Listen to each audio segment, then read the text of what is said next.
Once you've assembled a rough cut in Adobe Photoshop by assembling your clips in a linear fashion, it's a good idea to add music or something else that you want to work with.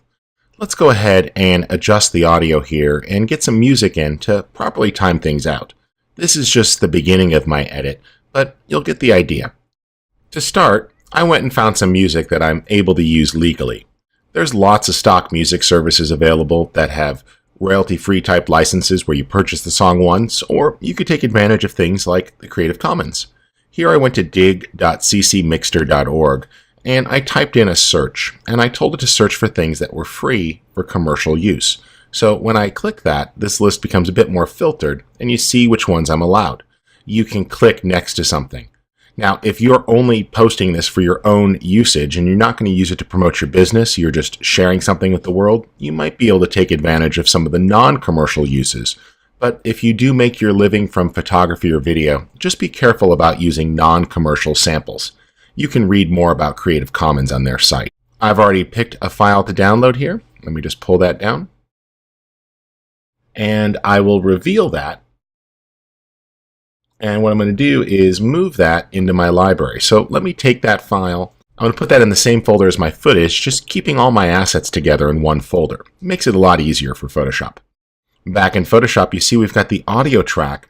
And just like we added video in an earlier lesson, I'll click the plus symbol and navigate to the audio file.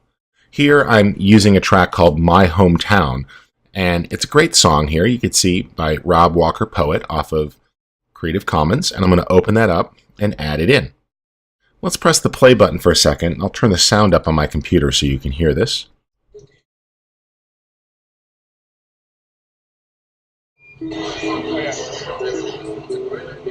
Well, what you're hearing there is both the sound of the video camera and the music. So let's tweak that a little bit. And what I want to do is turn the sound down. I just click the triangle at the right edge there, and I could adjust the volume for the clip, and even do things like put a fade in if I'd like it to fade up more slowly. And all we're doing here is adjusting the volume of the actual clips in the timeline.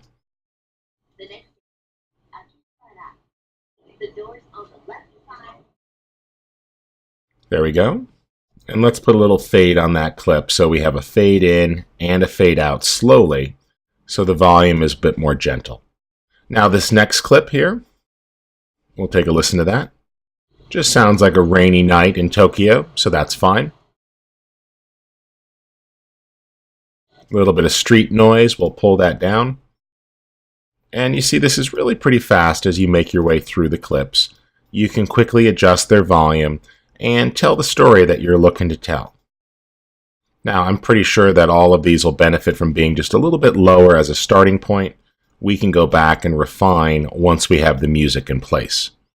All right, let's scroll down. I'm going to make this a little bigger so we can see things. And turn the music track back on.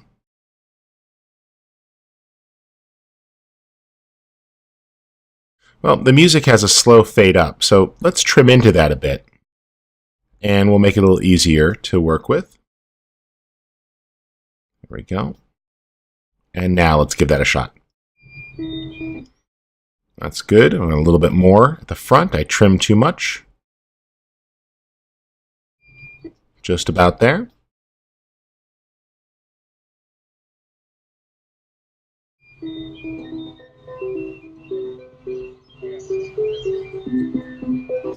Now I want to get things to time out a bit more, so I'm going to listen to the music, and to make this a bit easier, I'm going to take advantage of using some markers. To do this, I'm going to click the menu here, and one of the things I want to do is enable both timeline shortcut keys. That's going to give me control in the timeline, and I'm going to make sure that I show my comments track. There we go. So now that makes it pretty easy as I'm working. Let's go ahead and play the music track, and when we get to a good beat, I'll add a comment marker.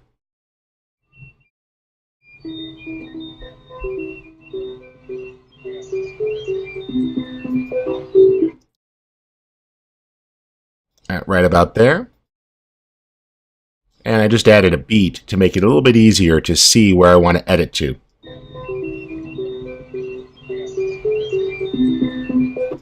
That's right about there. Note you can drag that to make it easier, and this makes it simple to do things like extend a clip. And you see everything else pushes down.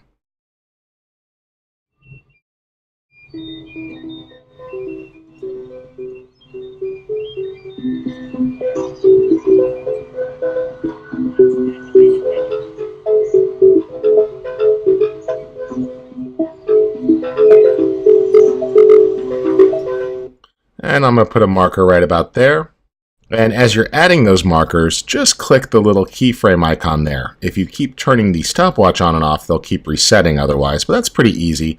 It's right there, and that makes it simple to navigate between them. There we go. And as we start to adjust those shots, you'll see everything ripples.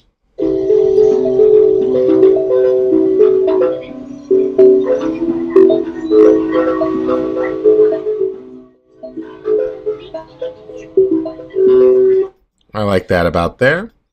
Let's ripple that up. And that's one advantage of using these trimming tools. You'll see that everything pulls in nicely. Let me just lower the volume a bit.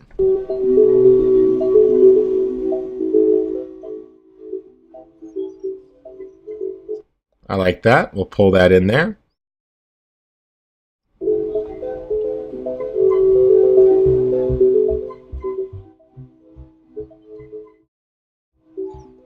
I absolutely love that someone's taking a picture with an iPad. For those of you that are into photography, hopefully that's not a habit that you do too much. There we go.